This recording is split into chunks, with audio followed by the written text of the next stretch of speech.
I'm Julie Kohler, host of the White Picket Fence podcast. If you've read the opinion section of any newspaper lately, you've probably come across think pieces panicking about falling marriage rates. They make sweeping claims that getting married will make you happier, healthier, and wealthier. Some even say that getting married is a way to stick it to the elites. I'm not so sure about that. This season on White Picket Fence, we're examining the current marriage panic. We'll go beyond the rosy sheen of love and commitment and expose the darker side to all of this marriage talk and explore what becomes possible when we broaden our imagination around what relationships can look like. Listen and subscribe wherever you get your podcasts. Welcome back, Brown Girls. I'm A'shanti Gholar, the founder of the Brown Girls Guide to Politics, the one-stop shop for women of color who want to hear and talk about the world of politics. This season, we are partnering with She the People and highlighting their 20 for 2020 list of women who are changing the local and national political scene. She the People is creating a space for inclusive politics we have not yet seen, one grounded in love, justice, and belonging. Welcome to Season 3. We are so excited to have you back, or if you are new to the podcast, welcome to the BGG family. So meet Aimee Allison. She is my dear friend and sister that is the founder and president of She the People, the national network elevating the political voice and power of women of color. They invite women of color to come together in person and online to tell their stories, host events, and build community. From the She the People Summit in 2018 to hosting the first presidential forum for women of color, Aimee is using her platform to lift up other women's voices. During this time, I chatted with her to hear the inspiration behind She the People and the women on the list. Aimee, thank you so much for joining us today. How are you? I'm good. How are you? Great. We are just so excited to be partnering with She the People for Season 3 of the Brown Girls Guide to Politics podcast. You have just been such a supporter of ours since day one, so we're just really thrilled. Oh yeah. No, it's a match made in heaven. And we got work to do this year. We do. So let's start there. We have a lot of work to do. Tell us a little bit more about She the People and what led you to create this wonderful organization. Well, I'm so grateful that I was one of your first guests in your first season. And in the 2 years that She the People's been around, we have been telling a different story to the country about what our political possibilities are. Can we have women of color play key roles as candidates and as key organizers? Can we embrace a politics that's intersectional, that isn't just about the economy or not just about gender, but brings race into that? And we saw that we were able to influence conversations at the national level around issues of healthcare, student debt, the rise of white nationalism, and others from a woman of color lens, and it has enriched the national conversation about the moment, the political moment. Can we elevate the importance of women of color as voters, particularly in the battleground states in 2020? These are the states in the Midwest, including Pennsylvania, Wisconsin, and Michigan, as well as the South and Southwest, Arizona, Texas, Georgia, Florida. These are the center of the center, and it's like, Democrats versus Republicans, and women of color are one of 4 voters in these states. So an elevated turnout of women of color means big potential for Democrats. So in all these fronts, She the People is there to drive and expand our political imagination and the power of women of color, for this political moment and really for generations to come. So why do you think the involvement of women of color is just so critical to our government and its policies, especially what we're seeing right now when we're recording this, which is March of 2020? Things have gotten really wild in the first part of the year. I feel kind of seasick with the political changes and the rapid way that the story has been evolving up until now, where coronavirus is actually cuts through all the issues that we've been talking about. This is women of color's moment, because if we look at 2016, the run up to that election, There was virtually no conversation about the importance of Black and brown women as the core vote for Democrats, as the leading advocates for a justice agenda. I mean, we weren't even acknowledged. Our presence wasn't acknowledged. And when we weren't a presence, in other words, the commentators on TV, the reporters, the leaders in parties, both at the national and the state level, top office holders, if they are not acknowledging the critical role of women of color in the electorate, stuff happens like happened in 2016, which was a deep, deep underinvestment. Black women and brown women, kind of ignoring the power of the vote, really obsessing about moderate white voters, even though they're a shrinking and very unreliable part of the Democratic Party. And so, that's what's at stake now is like, now that we're visible and now that there's an acknowledgement, hey, you can't win a primary without us. And women of color did define the primary. It wasn't Iowa and New Hampshire's white voters. It was the Latinos and the Black people, both in Nevada and South Carolina. They're the reason that we have the two frontrunners that we do at the moment. They're defining the field. But more importantly, we look to November, we're also going to determine whether Democrats win or lose. So it's like now that we're visible, we're pushing the fact that we need deep investment and focus. The country needs to follow our lead. This is the bottom line.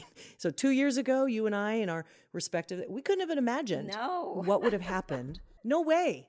I mean, here you are, you have a successful third season of this podcast, and it's just so amazing.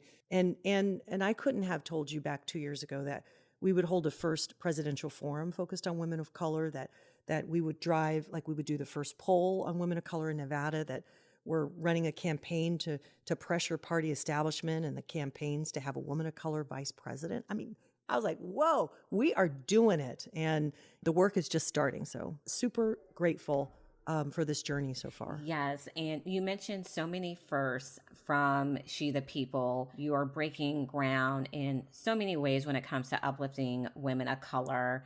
And one of the things that you did earlier this year was you decided to highlight 20 women of color to watch. And it included organizers, elected officials, strategists across our country who will play such an important role leading up to 2020. And you just highlighted it, how women of color have dwindled this field down to the two candidates that we have now.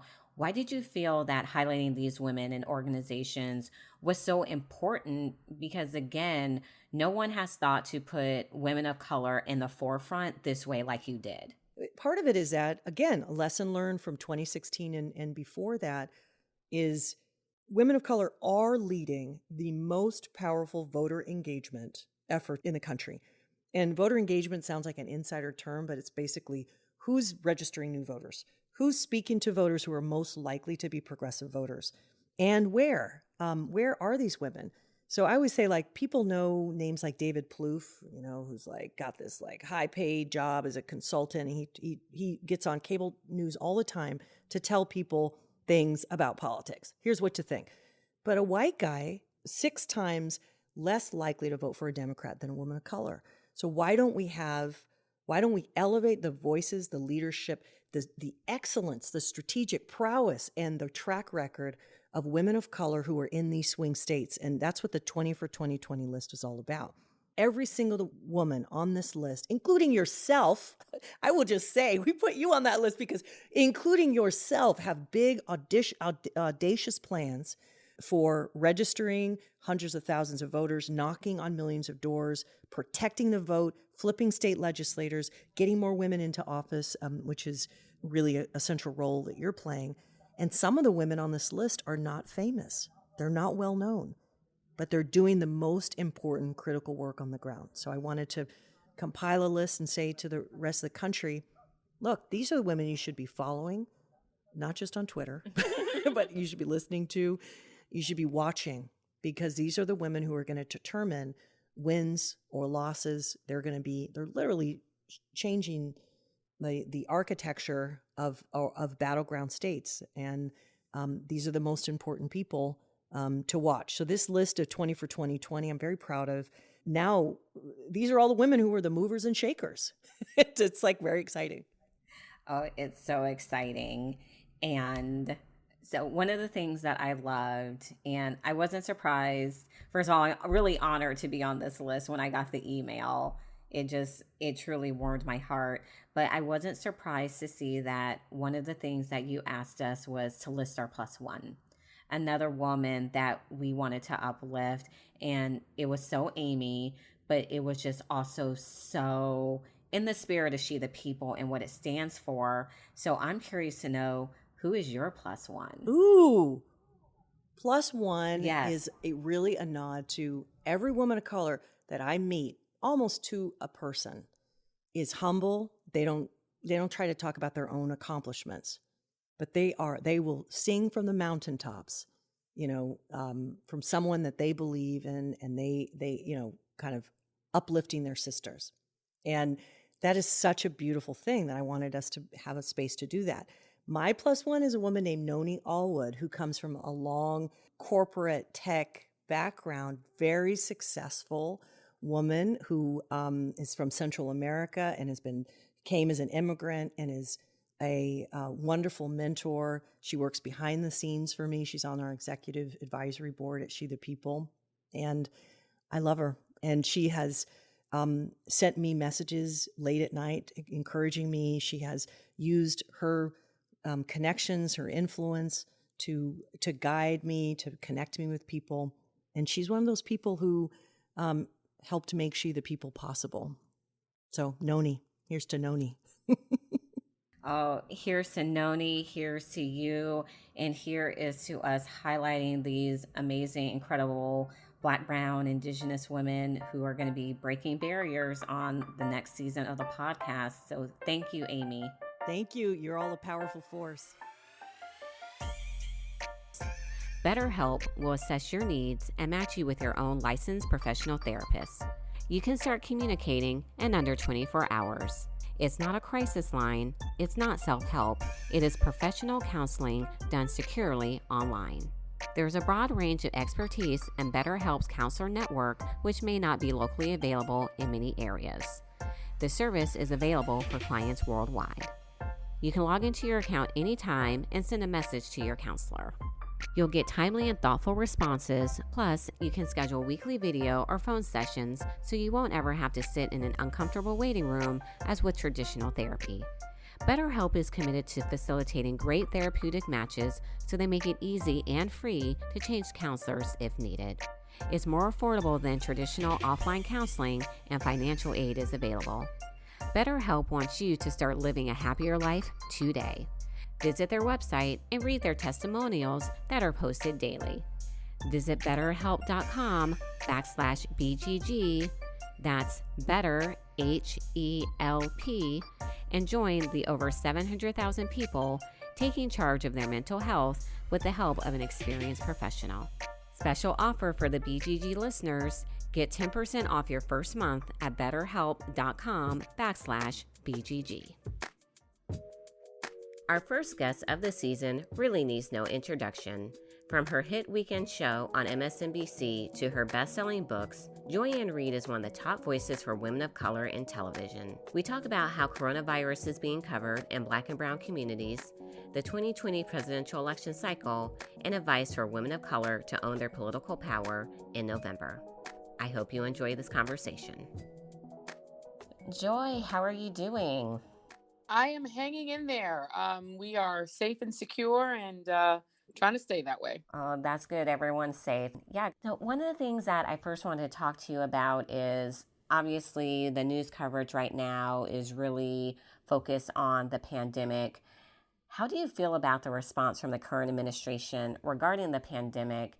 And for me, especially, we're not seeing a lot of people that look like us that are talking about it, particularly Black women, women of color, health professionals. And do you think that that is skewing the coverage a little bit on how the pandemic impacts communities of color? Well, it's interesting that you say that because I just have been getting a lot more references for women of color, particularly Black women medical professionals. A good friend of mine, Mark Thompson, just referred me to some doctors from Meharry Medical Center, and we're trying to source those people now because I think it's important that the conversation about this pandemic be had in a way that reflects what the country looks like, because Mm-hmm. I'm also seeing an associated alarming trend of, Black folks in particular thinking, oh, this is not something that affects our community. It's affecting our community, in fact, more in part because African Americans, Black people, Latinos, we are more likely to be uninsured. We're more likely to be in poverty. We're more likely to be without a primary care physician. And so all of the things that make this illness deadlier affect us more. We live in states where the governors have not expanded Obamacare, so we're just more likely to be vulnerable. So I think we definitely need to have a conversation that looks more like the country. So I think that's important. We're trying to do that on AM Joy. It's a matter of searching for not just medical professionals who are capable of doing TV, but who are just available, because people are stressed, overworked. Every medical professional is working, 20 hours a day. So it's a hunt, but we're looking. As far as the administration's response to this calamity, it really couldn't have been worse. I mean, I think if you'd written a horror story about a presidential administration and a president who failed both to anticipate, to prepare for, and then to respond like a human being, much less like a president, to a global calamity and pandemic, I don't think you could have even dreamed up. I really can't put it in stronger terms. It is a disaster. His response has been abysmal. He got rid of the office that was specifically devoted to dealing with pandemics in the National Security Council just because Obama created it. He got rid of the office in China that was there, working on the idea of stopping and responding to pandemics. He fired the people he needed. He's hired C-listers, D-listers, people who don't know anything. Everyone involved is a disaster except one guy, Anthony Fauci, who he didn't hire. Anthony Fauci's been doing the same thing in terms of being a research scientist and epidemiologist since the Reagan administration. He doesn't work for Donald Trump. He's just the head of this task force, and he's the only one worth listening to, and Trump has basically silenced him. So yeah, it couldn't be worse. Yeah, just everything. I particularly feel that Secretary Clinton said about him, you're seeing come true in so many ways. And I think she had like the most perfect tweet where she was like, don't take medical advice from the guy who stared into the solar eclipse. And her tweets are like so savage sometimes, but it really summed it up.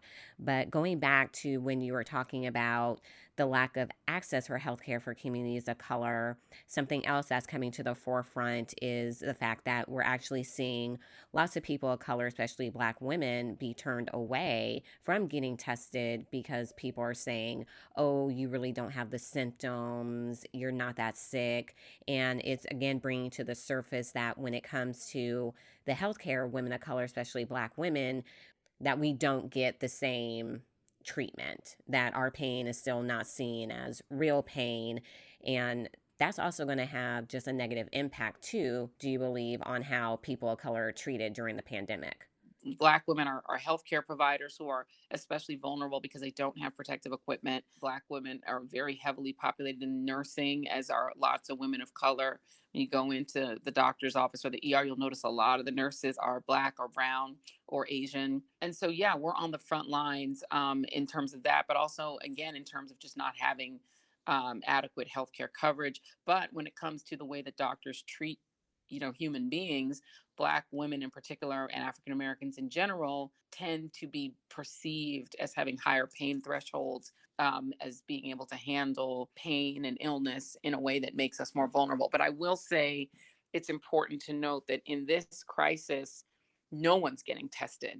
I mean, this is one of the situations where white Americans are starting to experience what it's like to be us, whether you're white, Black, you know, unless you are a celebrity or a politician with proximity to Donald Trump, it is very difficult to get tested. And that's a problem. Wealthy people, connected people are getting access to the test, and regular folks are not. And that is an alarming, terrifying thing. Yes, I think you said that so well, that people are now experiencing how awful the healthcare system just is for Black, Brown, Indigenous people. And I feel like I could talk to you about coronavirus, the pandemic, all day, But now I'm going to do the plug for everyone watch AM Joy so you can get all the updates from Joy on everything that's happening. But I do want to pivot now to talk a little bit about you, because I know our listeners are just fascinated by you. We're big fans of you here at the BGG. With everything that you do with the TV show, being an author, a professor, there are so many avenues that you could have taken to talk about different subjects, but what drew you to the political end? Well, I've always had an interest in politics since I was a kid. I would trace it back to when I was in about sixth grade, aging myself. The um, the Iran hostage crisis happened, and I just remember coming up and watching this new special on ABC that was originally a countdown to the release of the hostage or what was going to happen to these people that eventually became Nightline. And I remember asking my mom if I could watch it, and she let me watch it, and I was just fascinated with it. And from there, I was, just devouring every aspect of news that I could watch. I would sit up and watch Nightline every night, really pretty much until I graduated high school. I would sit and watch the Sunday shows, the McLaughlin group. I was just fascinated with it, partly because my mother was a very political person. She was a diehard Democrat. My father was a Reaganite. He wasn't an American citizen, but had he been, he would have been a Republican. And so, the few times he was around, they would debate politics. When my mom would have these great dinner parties at the house and have all our church friends and her friends over, they would debate and talk actively about politics. And we were allowed to be around and be in the room, and we absorbed that. So I just grew up in a family that was very much about politics. My mom took us to vote with her so that we could really get engaged. She took us to see Shirley Chisholm when she came to New York, when she came to Denver, where we were growing up. And my mom just revered Shirley Chisholm because, of course, Shirley Chisholm was half Guyanese. My mom was Guyanese. So they had that in common. So I just grew up that way, very much into politics, very much aware that voting is critical, and very much a lover of history. And so I think I didn't plan on becoming what I'm doing now. I originally was going to be a doctor, honestly. I'm West Indian, so I made the mistake of telling my mother when I was probably maybe 10, 11, 12 that I would be a doctor. And so you don't tell a West Indian mother that. That's what you're going to do. Right. Uh-oh. It kind of got upended. I was more interested in writing and politics than that, writing short stories. And, but I was committed to being a pre-med. But unfortunately, my mom passed away when I was 17, right before I went to college. And that just ended any thought of me doing medicine. I just didn't believe in it. I didn't have faith in it. So I needed something else to be. And so I kind of bopped around and tried different things. When my husband and I had our two kids and moved to Florida, I didn't speak Spanish well enough to stay in consulting, and I needed to do something else. So I'm starting over. I figured I'd do something I enjoyed. I went to work as a TV news writer for $7.25 an hour, and kind of took it from there and sort of went in the direction of what I had always loved growing up. You talked about your mom and Shirley Chisholm. Who are the other women that have inspired you? Carol Simpson and Gwen Ifill are huge influences on me because growing up being a news junkie, almost everyone I was watching were white men. It was Sam Donaldson, and it was, Walter Cronkite. It was all white men. And all the three newscasts at night were white men. And you rarely saw women, let alone Black women, in the space of news. And those are two of them. Obviously, Shirley Chisholm is somebody that I've always revered too. I inherited that from my mom. But in terms of the job that I'm doing, sadly, there just aren't that many Black women who've ever done this job. So the few that have done it, I have mad respect for. Tamron Hall, who's also a friend, is a hero of mine because she was able to, get herself all the way to the Today Show anchor, the Today Show co-host spot, which I thought was amazing. And she advocated for me to be able to, get a show in her hour when she left that hour. And of course, Melissa Harris Perry, who really pioneered the weekend news spot that I'm doing now. I sit in her office now, which is always interesting because she really, laid the foundation for what I'm doing. It's one of the things that I love so much about you is you have this platform and you use it to uplift other women. And we have to be honest, that's something that not all women do. especially when you're looking at the news, it's still so male dominated. But when you go to AM Joy, you're going to see someone that looks like you and who's going to give you that perspective as a person of color in this country. And one of my favorite segments on your show that you did a while ago is Essence and the Black Women's Roundtable. They did their poll of the top issues for Black women in particular.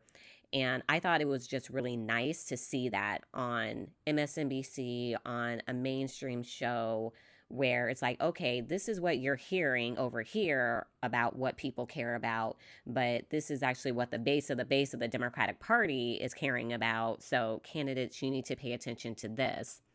And just from your point of view, with so much has shifted now, we're down to two Democratic presidential candidates, both white men. We started off with a field of just young candidates, Black, brown people.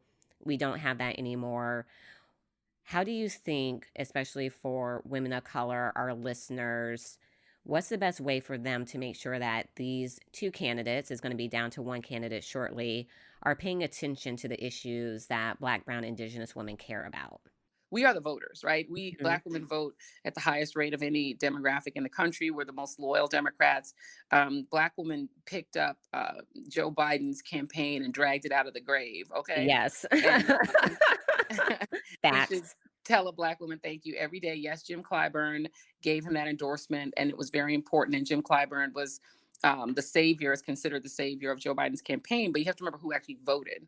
Who Uh-huh. actually voted were Black women. The people who answered that call were Black women voters. And we, as Glenda Carr will tell you, when we vote, we bring 3 other people with us. So when we vote, everybody votes. We are the ones who encourage high levels of Black voting among African American men, among our kids, our parents, et cetera. So that's very important that the Democratic Party recognized that. And as Kamala Harris said during the South Carolina debate, we don't get a lot of payback for that. We don't get a lot of payback from the party. The party tends to show up about 6 weeks out from elections. I've worked on 2 national level elections because I did quit news because I was against the Iraq War and ended up working in politics. And on the campaigns that I worked on, even, we had a problem where we could not, it was very difficult to get the party to recognize that they needed to be there before that 6 weeks out. They needed to be there for us as Black women constituents, not just as people they expected to show up with our aprons on and get in the kitchen and cook dinner. Okay. Oh. So I think that the minimum requirement is that Joe Biden, and who's the presumptive nominee, if he's the nominee, he should strongly consider making his nominee a Black woman, because having a Black woman nominee is not about getting Black people to vote. Black people will vote, but it's about acknowledging the importance of African American women. It's about understanding that, if he wants to win, he needs to supercharge the Black vote. Hillary Clinton got 88% of the Black vote, but she should have got 94%, 95% like Barack Obama did, number one. And she didn't have the turnout numbers. She didn't have the intensity. In order for Democrats to win, they need the intensity of the Black vote to be high. And Joe Biden does have some of that going for him already because Black people want Trump gone. But the way to supercharge that intensity, which is the most important factor for Democrats to win the White House, Black woman nominee. I think he should very strongly consider doing that. And if he doesn't, I think it's a huge error.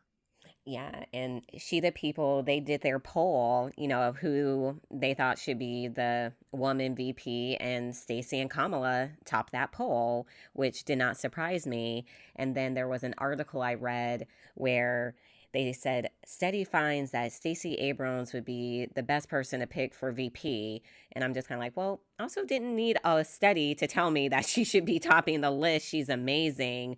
But even with everything you just said, I appreciate it because we need to keep saying it because so many people still think that an Amy Klobuchar would be fine. And I'm having arguments with so many people. I'm like, that's not going to energize people, especially Black women. It's not. But you hear a lot from Democrats and from upper level sort of Democratic strats. Well, the Black vote is already there for us. We need to motivate other populations. You hear that a lot. And I think in part you hear it because some of these strategists don't want to leave their uncles and aunts that are Trumpies behind. And so it's personal. I wrote a book called Fracture in 2015. And part of the argument I make in the book is that the Democratic Party has never emotionally gotten out over the fact that they lost white working class voters to Ronald Reagan and to Richard Mm-hmm. Nixon. And they have been, begging, pleading, on their knees to try to get white voters back all of these decades, instead of recognizing that black voters are who's here for you. Black voters are who votes for you. And they're not satisfied with that. They want white working class voters back so badly.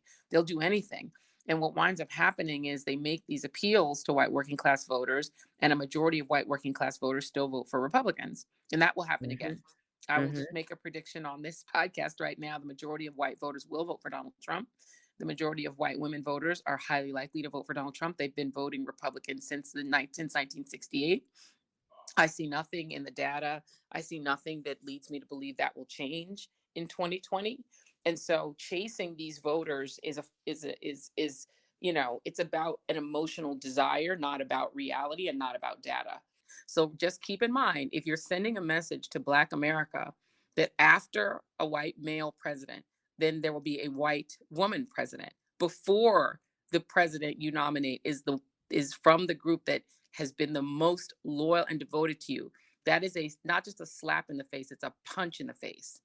And if Democrats do that, if they nominate, a white man, or a white woman, you're telling Black voters to go to hell. And if you want to do that and you still think you can beat Donald Trump doing that, good luck. There's just, I know I have these arguments. You're having these arguments with people. I remember I was in a group chat and this one guy, he was doing the whole, we need to win back the white voters in the presidential election cycle. And I was just telling him, yes, in like 2018, we did see a lot of white suburban women vote Democrat, particularly for women Democratic candidates they liked, but this is a different ball game. And he just kept going back and forth with me. And then finally, I dropped that graphic about how Democrats haven't won white voters since the 1960s. And then he just went belligerent on me. But I'm like, those are just the facts. And it has to be about knowing who our base is and expanding that base, especially when it comes to the rising American electorate, which is women, young women, Black, Brown, Indigenous women. And I hope for all of those people who are consultants and whatnot, they're listening to the podcast, listen to what Joy is saying, because at the end of the day, that is how we're going to win, concentrating on the base and expanding the base. So we're going to take you into our final question, Joy, our signature question that we ask all of our guests. What advice do you have for the brown girls out there listening who are saying, I want to be just like her? I would say the things that I used to tell my students when I was teaching at Syracuse was very simple.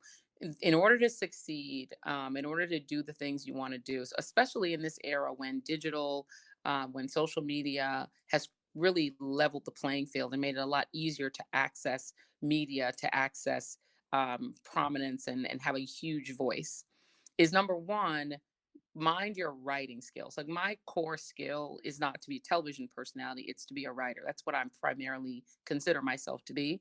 And if you're a good writer, you will always have a job, because every job, whether I've been a managing editor and hiring writers, or working as a producer, or hiring producers, or working with them, good writers always rise to the top, because it's such a core key skill that, believe it or not a lot of people have. And being able to write coherently, whether it's writing a memo or writing a script, is so important. So please become really good writers with great vocabularies. That's number one.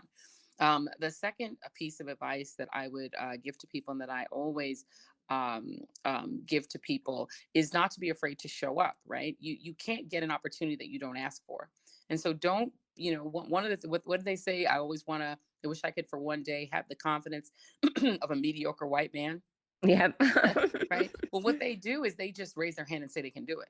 It's not that they can do it. It's not, I mean, look at Donald Trump. And then the third thing is, when you do that, and thing number three is, be prepared. You can never go wrong researching more, reading more, having more background, having more information. Even when I'm doing interviews, I do a dossier on whoever I'm interviewing, so that I can get them in. And, a lot of times I'm interviewing people who it's a adversarial interview. So we have every angle covered. No matter where they go, we're ready for them. Those are some of my favorite moments on your show. I'm like, oh, can't trip up Joy. You tried it. You tried it. Because they will try it, girl. And just because I worked in politics and I worked in campaigns and I was a press secretary, I know they have talking points. Mm-hmm. Just be prepared, be competent, be a writer, and then ask for the job. Raise your hand. Chris Matthews always says this to me. You can never lose by showing up, and you can never win by not showing up, right? If you're not there, if you don't raise your hand, no one will ever know if you're capable. That if you show up and you're prepared and you know you're competent, you're always going to win. And don't be afraid just because there's nobody Black in the room already. Don't be afraid to be the first Black person in the room. You can do it. Have confidence in yourself. And that's what my mother always told me. There's nothing that you want to do that you can't do. Make sure to check out Joy every weekend on MSNBC with her show, AM Joy. Stay up to date with us on the BGG website, www.thebgguide.com, and on our social media, Facebook, Instagram, and Twitter @The BG Guide. Learn more about Aimee and the women we'll be covering this season by visiting the She the People website at shethepeople.org. The BGG podcast is produced by Wonder Media Network. You can find them on Instagram at WMN.media and on Twitter at WMN Media. Until next time, Brown Girls.